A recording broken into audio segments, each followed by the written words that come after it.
Assalamualaikum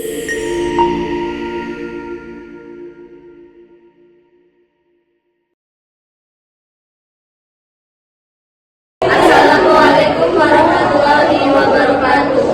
Kami dari kelompok 12 yang beranggotan saya Abdulrahman mengaji 244 Saya Dwi Hapsari dengan NIM 244 110 2020 16. Saya Urfanul Faid dengan NIM 244 110 2020 34. Kami akan mempresentasikan materi tentang pembangunan ekonomi dan pertumbuhan ekonomi.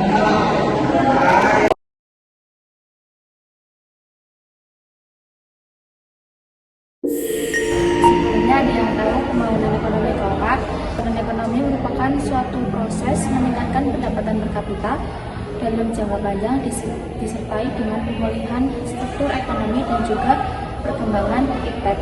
Adapun indikator yang mendukung keberhasilan suatu pembangunan ekonomi. Yang pertama, perkembangan ekonomi dapat diukur dari perubahan sektor yang menyumbang kontribusi terbesar dalam pendapatan nasional. Contohnya, pergeseran dari sektor pertanian menjadi sektor industri. Yang kedua, pendapatan per kapita. Pertumbuhan ekonomi erat kaitannya dengan pendapatan per kapita.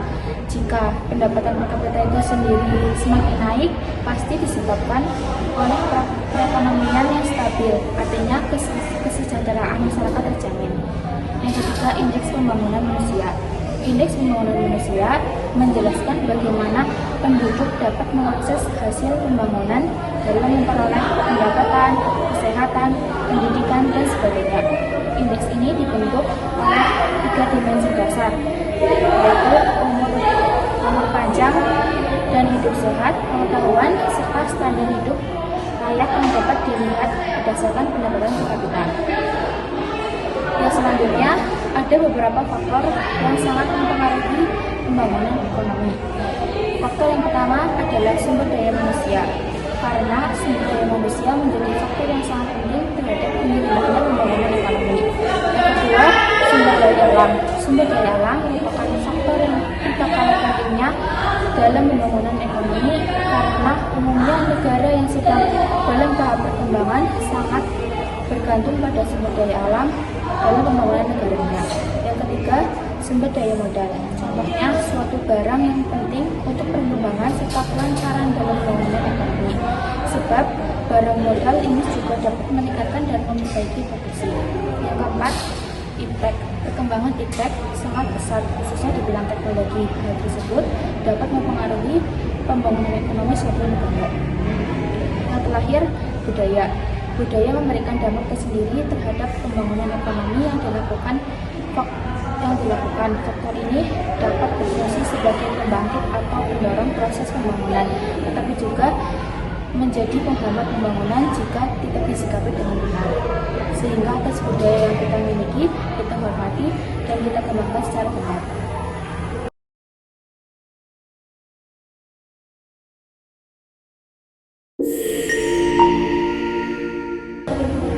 Ada yang tahu bagaimana ekonomi bisa tumbuh? Sebelum itu, kita harus mengerti arti dari pertumbuhan ekonomi.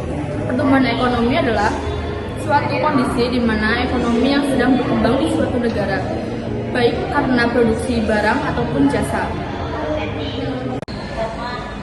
Pertumbuhan ekonomi adalah kondisi di mana keadaan ekonomi di suatu negara berkembang dikarenakan produksi barang ataupun jasa meningkat, sehingga keadaan ekonomi di suatu negara tersebut menjadi lebih baik. Sebelum itu, kita harus mengetahui faktor-faktor pendorong pertumbuhan ekonomi yang ada beberapa hal. Adapun beberapa faktor-faktor pendorong pertumbuhan ekonomi. Yang pertama, sumber daya manusia. Dengan adanya sumber daya manusia bisa mempercepat atau memperlambat pertumbuhan ekonomi. Misalnya, sumber daya manusia yang sedang dalam keadaan buruk di negara ini.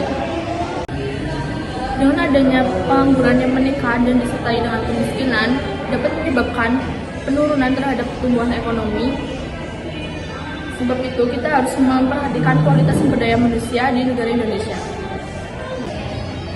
Yang kedua, adanya sumber daya alam.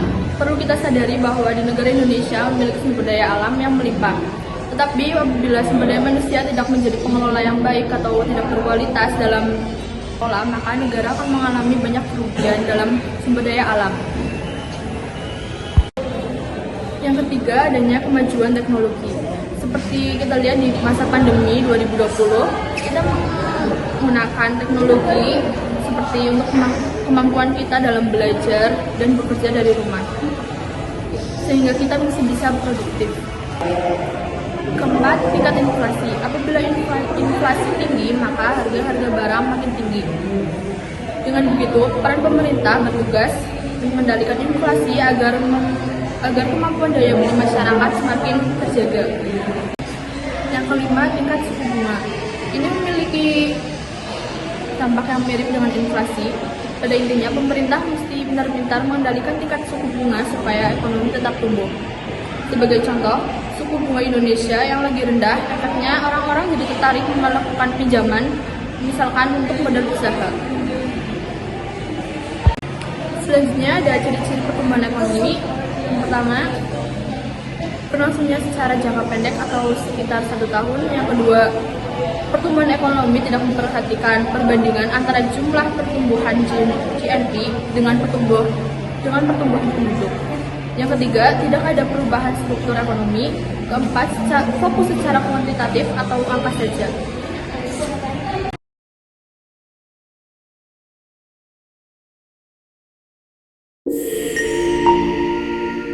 Presiden Prabowo mengumumkan sejumlah kebijakan Pertama, untuk mendorong hasil kebijakan kenaikan UMP 2024. 2. Optimalisasi penyaluran bansos di bulan Februari dan Maret 2025.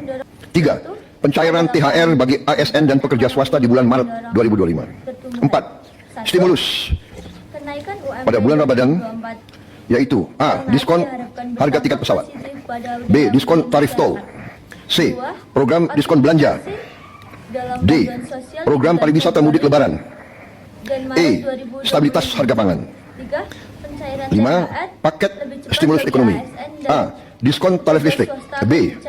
PPN DTP pembelian properti dan otomotif, C. PPN BM DTP otomotif, elektronik vehicle dan hibrida, D. Subsidi pajak DTP motor listrik, E. PPH DTP sektor padat karya. 6. Optimalisasi program makan bergizi gratis. 7. Optimalisasi penyaluran KUR. 8. Panen padi terrealisasi secara optimal, di mana sudah ada laporan bahwa produksi beras kita meningkat secara signifikan.